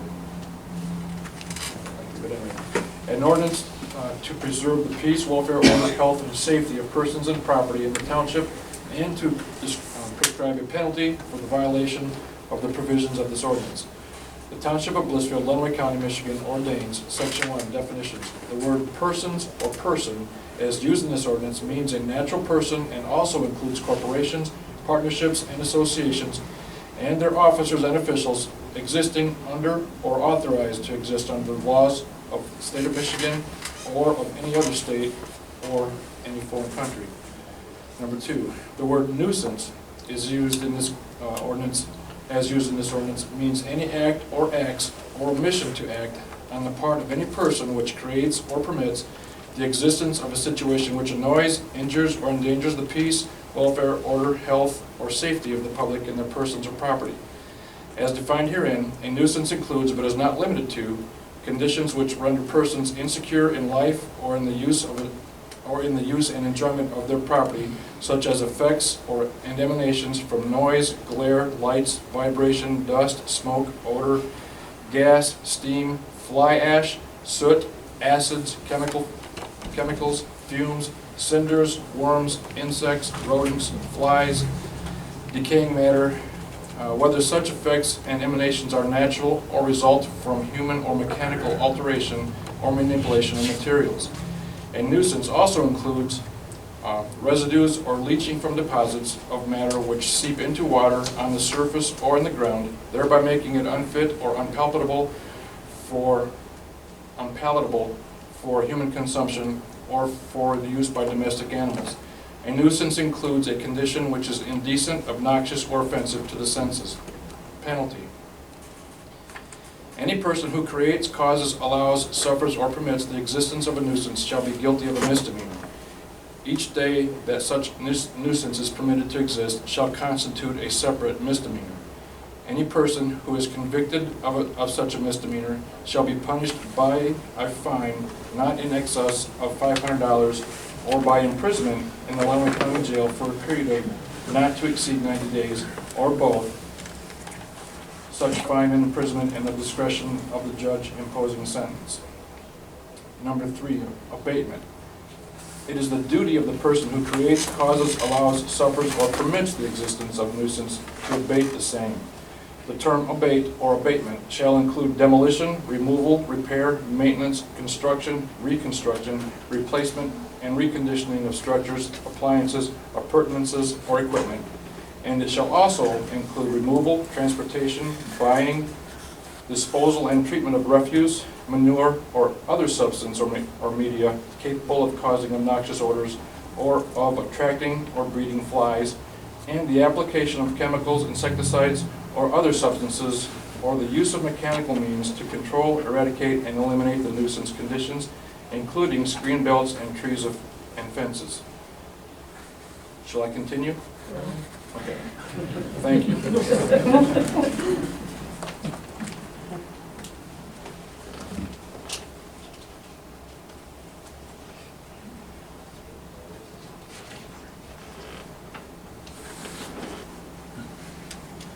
So the question is, do we need to do anything? We have a pretty comprehensive nuisance ordinance.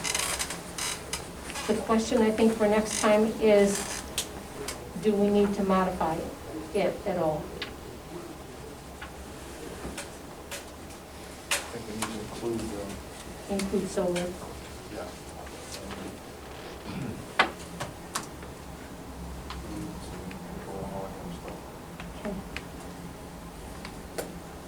So we're going to be looking at the modification of the nuisance ordinance the next time.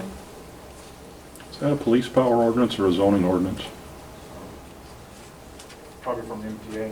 I mean, if it's a police power ordinance, it would actually be up to the board. You could recommend a change, but it's not a zoning ordinance. It's not in your purview. We need to move forward to do something at the board level.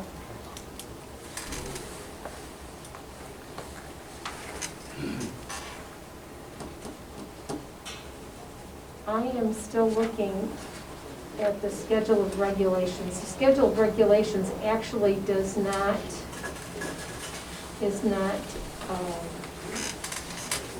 helpful with this, with the maximum lot coverage.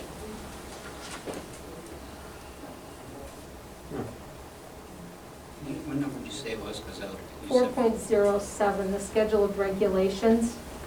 I didn't see anything on that.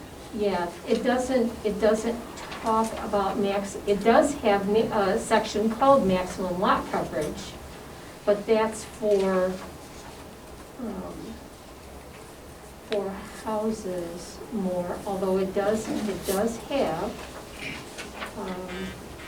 commercial, highway commercials 50% coverage. Village residential is inappropriate, rural residential is not appropriate, and agricultural is 30%. But that's dealing with a house, I believe.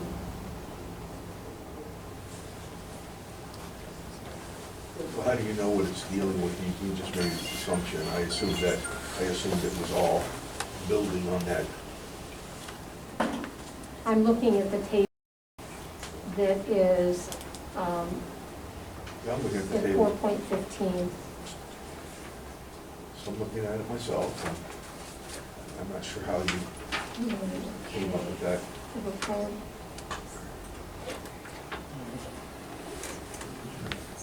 4.16 is, section 4.08 on page 4-16 is the footnotes to the schedule of regulations.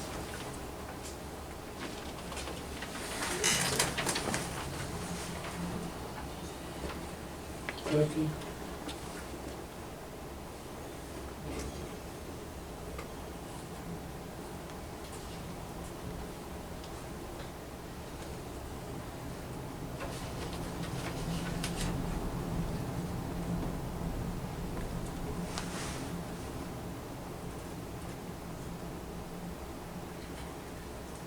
maybe this isn't the appropriate, but what I'm trying to, us to address is what is gonna be the total, Acreage that would be allocated for yeah. solar, a We've solar always, farm. we've talked about this a year ago, we've never addressed it. And I'm not, and I don't, it's not my thought that you can regulate it into special land use without addressing it somehow.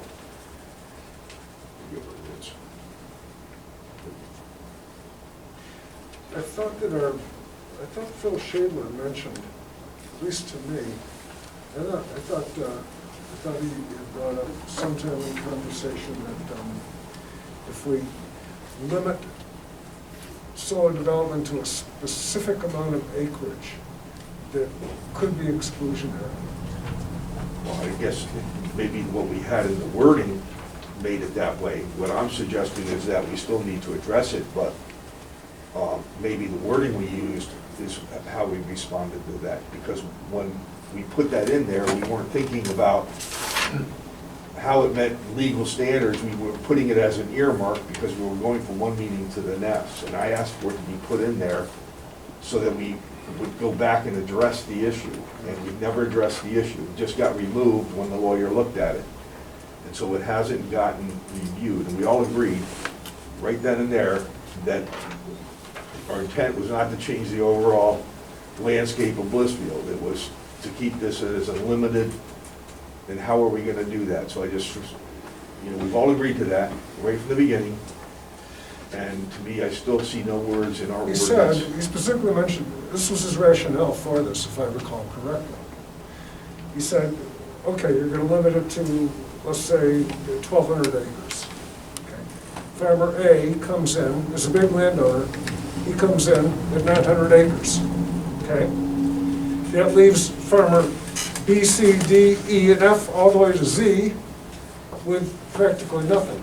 So in that sense, if you try to limit to, if you go with a specified amount of acreage, it could be exclusionary to those who wish to participate who won't be able to. I agree. I'm not suggesting B, C, that D you... through Z are gonna be screwed, Right, essentially. I'm not suggesting you use an acreage number. Okay. I'm trying to explain that we have not gone back and addressed how to limit it without it being exclusionary, as you just put. Why do you need to limit it? Why does it need to be limited? Yeah, why do you need to limit it? Well, I think we all agreed when we discussed this before that we were not against, I'm not going to speak for you guys, but we had this discussion a year ago, back in, it was September last year. We talked, we agreed that we didn't have an issue against solar coming into Blissfield, but we didn't want to turn the whole township into going from agriculture to solar panels. That's what we discussed. Again, I'm just bringing it back up. If we've changed our position, fine, let me know. But the concern was, what's that? Yeah, I agree with you on that, but Okay. I don't know if I have an answer either. Well, I don't know the answer either. I'm just bringing it back up because we haven't addressed it. Yes. I just wanted to note that lot coverage is intended to apply to structures, so it's talking about the density of the built environment on a lot. Right. So it doesn't apply to things like solar arrays or cell towers or those sorts of things. So that wouldn't be the appropriate way to regulate. And then I would also concur with your statement that the attorney did say that in essence, I think the terminology has been that you'd be picking winners and losers based on a coverage regulation. So generally, there isn't one. If I may, the Michigan Building Code says a structure is anything created and assembled from pieces and parts. The building inspector, who also covers Blissfield Township, said openly in Riga Township, yes, solar panels are considered a permanent structure under the Michigan Building Code. Yes, they are a structure. Yes, our ordinance would apply to them. And I see no way, if our consistent argument from the acoustic consultant, from the zoning consultant, and from nearly everybody on this board, that we must be consistent with this section versus this one, how we would ever now say we had to be consistent on noise, consistent with height, but now 30% coverage is not going to be acceptable for solar. We got to go to 100. It is a structure under the building code The ordinance is clear. If you're gonna cover the entire township, you're gonna need to change that percentage of coverage only for solar. Frank? I think you have to look at the big picture of this. It would, you're not gonna impose restrictions on dairy farms. How many dairy farms are you gonna allow? How many feedlots? How much corn? How much cabbage? Where are you gonna draw the line on all these different uses within the community? We should be so lucky as to have so much solar going in that we feel that at some point in time, we need to address that. But now it's not the time. Also, according to your wind energy ordinance, there is no set amount that could be used possible. And like Frank says, if we start telling a farmer how much, whatever they can put on their acreage, you're invading your own privacy. And you've already said that each specific project has to come before the board for approval. So if you get to a point where you feel like you've gotten too many acreage, or you feel that it's inhibiting the appearance of our community, then you also would have that opportunity to say, I don't think this is a good idea. That would be unlawful. Yes. One other, the definition of lot coverage in your current ordinance says the percentage of the lot area covered by the ground floor of principal and accessory buildings. So that's more restrictive than what Mr. Martis quoted. So that's the intent of the township here, is that it's a density regulation for a building structure. Right. Structure. Which means that, and farms don't have structures. So therefore, there should not be any specific maximum, I think. But I think we need to go back and do a little bit more legal research. The right to farm act will not allow you to regulate the size of the structure on a farm. That's true. Solar is not subject to the Right to Farm Act. Should be. Yes. Should be. It's true that it is a structure, but the part of it is that it's not an impervious structure on the ground. It's not like a driveway or a building. So the amount that you're actually, as you calculate it out, the percentage of your maximum lot coverage on a solar farm, if like 100 acres was completely solar, would be a few percentage points, if even 1 percentage point.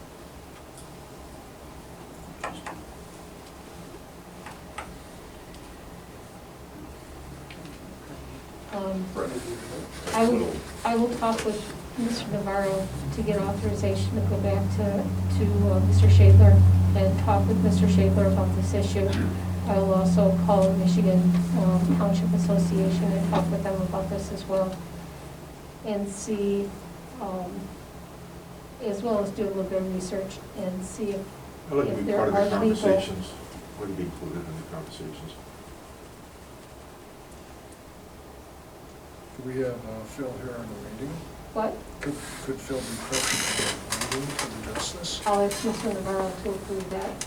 Yeah, Would be an present here at additional the meeting. expense, There might be yes. other issues that are coming up as well. Okay. I'll ask if he can attend the next meeting.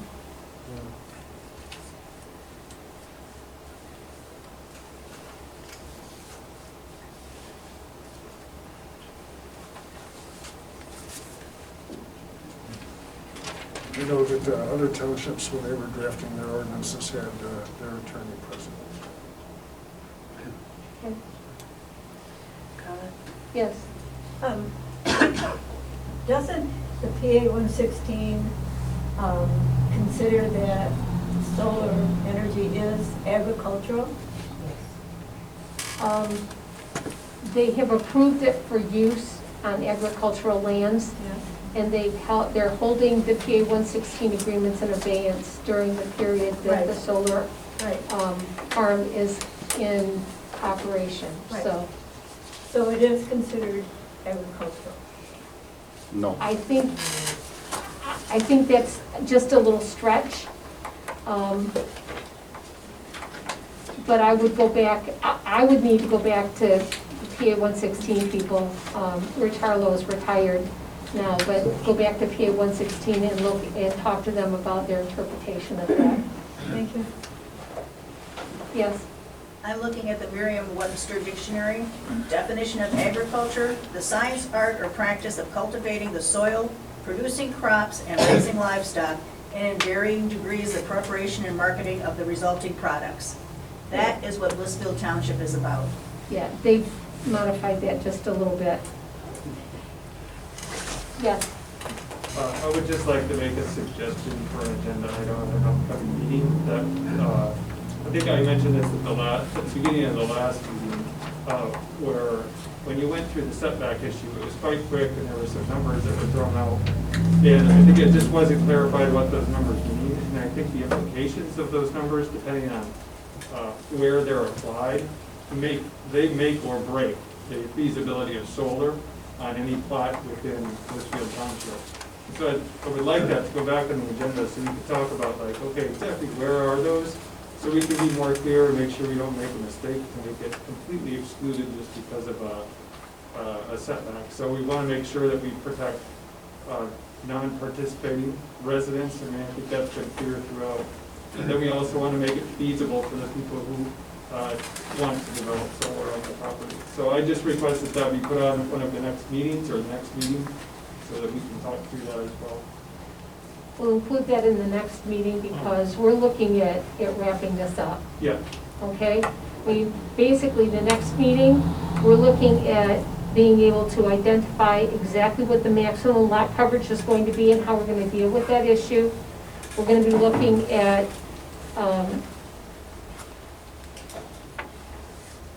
making sure that it's not any language that we use for maximum coverage is not exclusionary. We need to be looking at the PA 116 issues, and I will talk with MDA about that. We'll look at the setback issues again. We'll look at nuisance again. What, this is your section? Yeah, there are a few tweaks that we need to put into the. So trying to follow you, so the land coverage you're gonna talk about, you're gonna go back and look at the modified the nuisance section. Right. What other sections you talking about, going back to and trying to keep track here? Setback issue. The setback issue, so that we understand the implications. Maximum lot coverage, which is one of the main ones. Yep.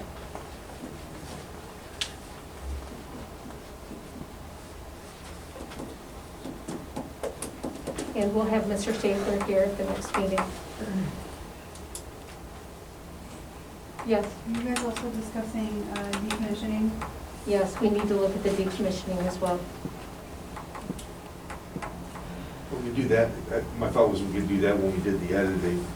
So all we're looking at is the value right on the demolition and the independent estimate. That's just the enforcement escrow, we'll get wording for that, we'll put that in. We don't need to talk about it necessarily, right? We can review it when we edit it. Correct. I think that the parts that we need to discuss, so that we're all in agreement, is some of the most controversial is the land coverage. I'm not even worried about the nuisance issue, but that doesn't hurt to talk about it. I guess we've got to go back over the setback issue again. Okay. Those are the two big things that I just heard.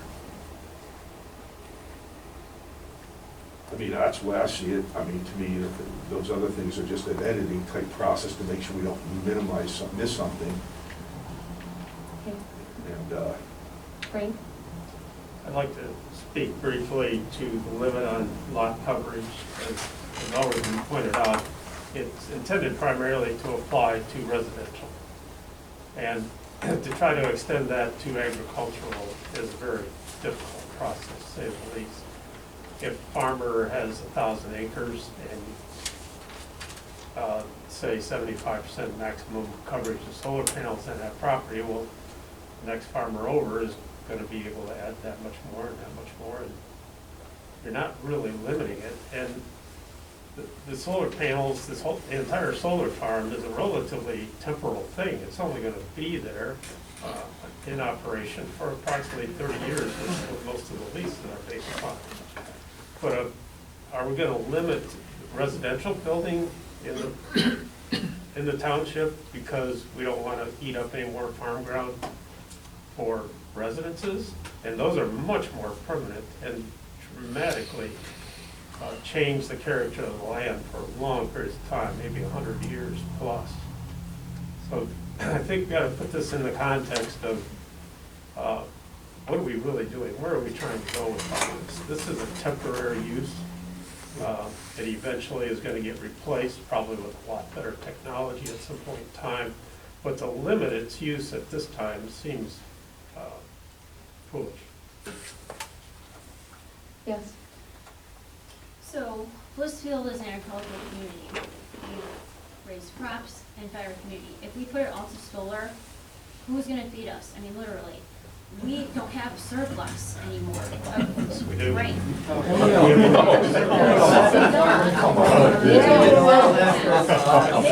These developers, I am, thank you. Developers are all over the nation, and if they're developing these fields, agricultural ground and not brown fields, we're losing our agricultural ground. How will we feed our country and the world? Just to make a point to that issue, 40% of the corn acreage in this country in 2011 went into the production of ethanol, an energy source. 40%, and it's dropping off rapidly. What are farmers going to replace that with? They need a new crop, and this holds that promise without cutting off their noses 20 years down the road. I want to say 30 years down something. the road. I'm sorry. Go ahead, sir. I want to say something. What just happened a few minutes ago was quite appalling to me. Everybody has an opinion. Respect their opinion. Do not laugh at them because their opinion differs from yours. That's all I want to say. I apologize. And Mr. Martis, yes. I think all of you are assuming that these people that own the property that they're wanting to put solar on are farmers. I don't think that's the case in most cases. So if you, I don't know any farmer who doesn't lease property. And when it's leased by someone who can afford to pay exorbitant amounts of money to lease it, it's real tempting for a landowner to run it, to lease it. But what about that farmer who's been counting on that income? What about them? That's the loser. That is the big loser. Because they need that property. They need it. And there's nothing to be had. Go ahead. There's a bigger picture than that. It's not only just that one farmer, it's all the implement, it's all the fertilizer, all the spray. Yes. It's a bigger picture. Michigan State had economists run some numbers, and they said that we actually are losing money by letting the solar come in. We'd be better off leaving this farm because all the money would trickle down and trickle out. And that's just currently. We don't know what the future holds for seed, what we're going to be growing.